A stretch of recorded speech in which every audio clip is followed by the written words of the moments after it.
চলে আসলাম ZTE ব্র্যান্ডের আরো একটি নতুন স্মার্টফোন নিয়ে, যেটির মডেল নাম্বার হচ্ছে ZTE Blade A54। তো আমার হাতে দেখতে পাচ্ছেন একদম ব্র্যান্ড নিউ ডিভাইস, একদম নতুন লঞ্চ হয়েছে। এবং আমরা সকলেই জানি ZTE ব্র্যান্ড কিন্তু চাইনিজ ব্র্যান্ড, বাট এই ফোনগুলো কিন্তু বাংলাদেশে এখন অ্যাসেম্বল হচ্ছে। সেক্ষেত্রে আমরা কিন্তু দামগুলো আরও একটু কমে পাচ্ছি আমার মনে হচ্ছে।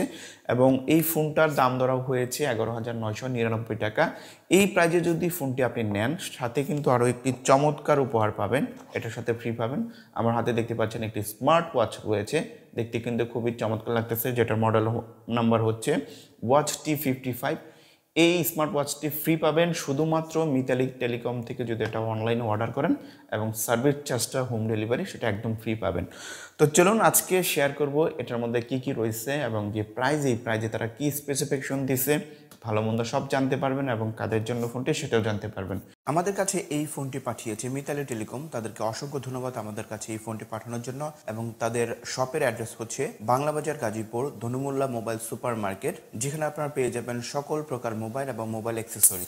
তো বক্সের সাথে কি কি পেয়ে যাচ্ছেন এক নজরে একটু দেখিয়ে দিচ্ছি। এখানে দেখতে পাচ্ছেন সুন্দর একটি ক্যাচিং পাবেন, এবং ভিতরে বক্সের মধ্যে রয়েছে চার্জার আর কেবল রয়েছে, তার সাথে রয়েছে ফোন। তো এই হচ্ছে ফোনটির পেছনের ডিজাইন, দেখতে পাচ্ছেন ডিজাইনটা কিন্তু আমার কাছে পার্সোনালি ভালো লাগতেছে। এখানে একটু কাছ থেকে যদি দেখায়, এখানে ক্যামেরা বাম্পটা রয়েছে, দেখেন একটু কিন্তু আনকমন টাইপের, যেটা আমার কাছে ভালো লেগেছে। এখানে দেখেন যে একটু এখান থেকে যদি দেখায় কাছ থেকে, ZTE ব্র্যান্ডিং করা রয়েছে। এখানে ক্যামেরা বাম্পের পাশে যে সার্কেলটা আছে, দেখতে কিন্তু একটু প্রিমিয়াম ভাইব লাগতেছে। এবং পেছনে যে ডিজাইনটা দিছে একদম খারাপ না, এবং পেছনে কিন্তু প্লাস্টিক ব্যবহার করা হয়েছে। তো এখানে 3টা কালার পাবেন, আমার হাতে যেটা রয়েছে ব্লু, আরও ব্ল্যাক একটি রয়েছে, আরও একটি কালার পাবেন। তো এখান থেকে কিন্তু আরও একটু নিচে এখানে দেখতে পাচ্ছি আমরা, এখানে কিন্তু ব্র্যান্ডিং করা রয়েছে, এখানে ZTE ব্র্যান্ডিং করা রয়েছে। এবং এই পাশ থেকে যদি দেখাই, একটু ফোনটা একটু মোটা, বাট ওই রকম কিন্তু ওয়েট না। এখানে কিন্তু অনেকটা আইফোনের মতো ফ্ল্যাট করা হয়েছে, এবং পেছনে 2টি ক্যামেরা বাম্প রয়েছে, এখানে দেখতে পাচ্ছি পাশে রয়েছে ফ্ল্যাশ লাইট। তো ডিজাইনটা পেছনে ঠিক আছে, প্লাস্টিক বডি, এখানে কিন্তু একদম গ্লেসি ভাইব না, এখানে কিন্তু কিছুটা ম্যাট ফিনিশের মতো। তো পোর্টস অ্যান্ড বাটনের কথা যদি বলি, একদম নিজের অংশ রয়েছে 3.5mm headphone jack, primary microphone, type C port, bottom firing, single কে স্পিকারটা রয়েছে। যে স্পিকারটা দিচ্ছে, স্পিকারটা ঠিক আছে, বাট একটু ফুল সাউন্ড দিলে কিন্তু একটু ন্যাকা মনে হয়।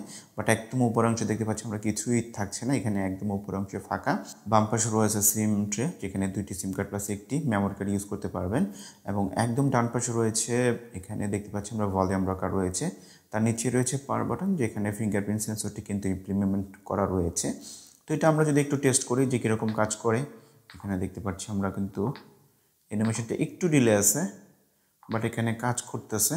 তো এবার চলে আসি ফ্রন্ট সাইডে আমরা দেখতে পাচ্ছি এখানে 6.6 ইঞ্চের কিন্তু একটি HD প্লাস ডিসপ্লে ব্যবহার করা হয়েছে, LCD প্যানেল।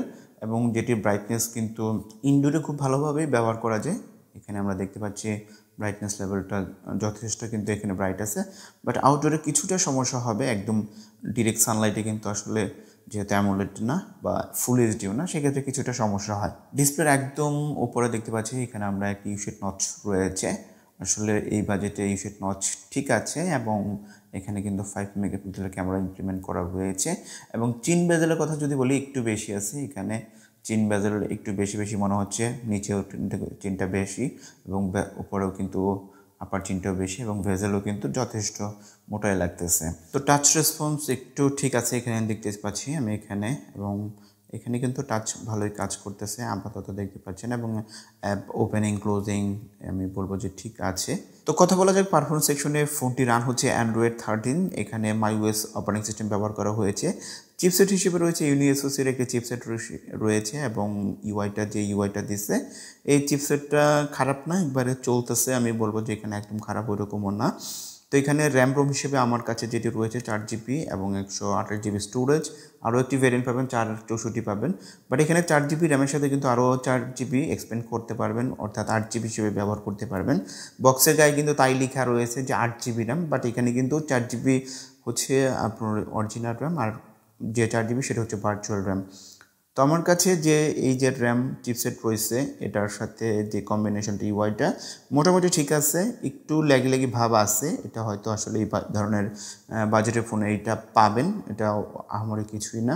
তো এখন কথা বলি ক্যামেরা সেকশন নিয়ে। ফোনটিতে পেছনে কিন্তু দুইটি ক্যামেরা ব্যবহার করা হয়েছে। একটু কাছ থেকে যদি দেখাই এখানে আপনাদেরকে যে ক্যামেরা বাম্পটা রয়েছে, এইখানে কিন্তু দুইটি ক্যামেরা রয়েছে, পাশে রয়েছে একটি ফ্ল্যাশ লাইট, এবং যে প্রাইমারি যে শুটারটা রয়েছে এটি হচ্ছে 13 মেগাপিক্সেলের একটি শুটার, এবং সেকেন্ডারি যে ক্যামেরাটা রয়েছে এটি হচ্ছে একটি নর্মাল অক্সিলারি ক্যামেরা বলতে পারেন আপনারা, এআই ক্যামেরা। মোটামুটি সেটা কাজ করে।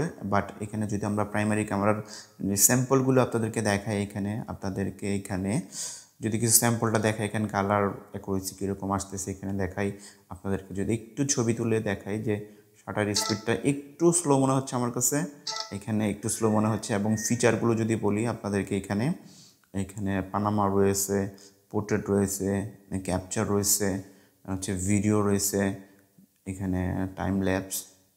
তো একটু এখানেও কিন্তু আমার কাছে ল্যাক মনে হচ্ছে এখানে। এবং পিকচার কোয়ালিটিটা যদি আপনাদেরকে দেখাই একটু জুম করে, যে ছবিটা তুললাম সেটা যদি দেখাই, কালারটা ঠিক আছে আমি বলবো। ডেলাইটেও কিন্তু আরও চমৎকার ছবি তুলে আমি দেখেছি। বাট এখানে যেহেতু ইনডোর আমরা শ্যুট করতেছি, কালারটাও কিন্তু এর মধ্যে ভালোই লাগতেছে। তো এখন যদি ভিডিওর কথা বলি, ভিডিওতে কিন্তু 1080p এখানে 30 fps ভিডিও শ্যুট করতে পারবেন। এখানে 1080p 30 fps ভিডিও শ্যুট করতে পারবেন। বাট এখানে কোনো প্রকার স্টেবিলাইজেশন পাবেন না। এবং পেছনের যে ক্যামেরাটা বলবো আমি, যে ডেলাইটের ছবিগুলো ঠিক আছে, এখানে পোর্ট্রেটটাও কিন্তু, পেছনের পোর্ট্রেটটাও কিন্তু ভালোই কাজ করে, একদম খারাপ না। ফ্রন্ট সাইডের কথা যদি বলে, ফ্রন্ট সাইডে কিন্তু 5 মেগাপিক্সেলের একটি শুটার ব্যবহার করেছে। এখানে যে শুটারটা দিয়েছে এটা দিয়েও কিন্তু মোটামুটি লেভেলে আপনার সেলফি তুলতে পারবেন। এবং পেছনের ক্যামেরার যে 13 মেগাপিক্সেলের ক্যামেরাটা রয়েছে, এটা দিয়ে কিন্তু মোটামুটি আপনি ডে লাইটে খুব ভালো ছবি আশা করতে পারেন। এবং যদি আপনি লো লাইটে তোলেন সেক্ষেত্রে কিন্তু গ্রেন টেন পাবেন। তো ব্যাটারি হিসেবে ফোনটিতে ব্যবহার করা হয়েছে 5000 mAh ব্যাটারি ব্যবহার করা হয়েছে, এবং যেটিকে চার্জ করার জন্য 10 ওয়াটের একটি চার্জার বক্সের মধ্যেই পেয়ে যাবেন। ফোনটিকে চার্জ করতে কিন্তু 1.5 থেকে 2 ঘন্টা টাইম লাগে, এবং একবার চার্জ করলে আপনারা অনায়াসে 1.5 থেকে 2 দিন ইউজ করতে পারবেন যদি নর্মাল ইউজ করেন। আর যদি টুকটাক গেমস খেলেন সেক্ষেত্রে কিন্তু, বা ভারী ইউজ করেন, মোবাইল ডাটা ইউজ করেন, তারপরে হচ্ছে মিডিয়া কনজিউম করেন, সেক্ষেত্রে কিন্তু প্রতিদিনই আপনাকে ফোনটাকে চার্জ করতে হবে। এবং এই বাজেটের ফোনেও কিন্তু কিছু গেমস দেওয়া রয়েছে। এখানে দেখতে পাচ্ছি আমরা অ্যাসপাল্ট 9 গেমস রয়েছে, ডিফল্ট গেমস রয়েছে, এবং এটাতে খেলে দেখেছি মোটামুটি কিন্তু খেলাই যায়। কিন্তু আপনি ভাববেন না যে একেবারে খেলা যাবে না, যেটা আমার কাছে ভালো লেগেছে। তো এখন কথা হচ্ছে যে এই বাজেটে আসলে ফোনটা কেমন বা কাদের জন্য। আমি বলবো যে ফোনটা কিন্তু দেখতে পেছনের সাইডটা আমার কাছে স্টাইলিশ মনে হয়েছে, আমার কাছে যেটা ভালো লেগেছে, প্রিমিয়াম একটি ভাইব দিচ্ছে। যাদের বাজেট হচ্ছে 11,000 টাকা আশেপাশে 10-এর মধ্যে, তারা কিন্তু এই ডিভাইসে চয়েসে রাখতে পারেন। স্টাইলিশ, একটু ডিসপ্লেটাও বড়, সেক্ষেত্রে তারা এটা ইউজ করতে পারেন। আর খারাপের দিকে বলবো যে আমি এখানে যে স্পিকারটা দিছে সেটা কিন্তু আরেকটু বেটার করলে ভালো হতো। একদম উপরে যদি নয়েজ ক্যান্সেলিং মাইকটা দিত তাহলে কিন্তু খুব আরেকটু চমৎকার হতো। এবং ডিসপ্লের ক্ষেত্রে আসি, এখানে যে ডিসপ্লেটা দিছে অনেকেই আসলে এক্সপেক্ট করছিল যে ফুল এইচডি ডিসপ্লে, আসলে এই বাজেটে কিন্তু ফুল এইচডি ডিসপ্লে তারা এখানে দিতে পারে নাই আমি বলবো। এবং চিন বেজেলটা আর একটু কমাইতে পারতো। আর তাছাড়া ঠিকঠাকই রয়েছে। এবং যাদের বাজেট কম তারা কিন্তু এটি চয়েসে রাখতে পারে। তো বন্ধুরা, এই ছিল ভিডিও, আশা করছি ভালো লেগেছে। যদি ভালো লেগেই থাকে আমাদের চ্যানেলটি সাবস্ক্রাইব করে দেবেন এবং পাশে থাকা বেল আইকনটি অল করে দেবেন, যেন পরবর্তী ভিডিও ছাড়ার সাথে সাথে সবার আগে আপনাদের কাছে পৌঁছে যায়। তো আজকের মধ্যে এখানে শেষ করবো। আল্লাহ হাফেজ।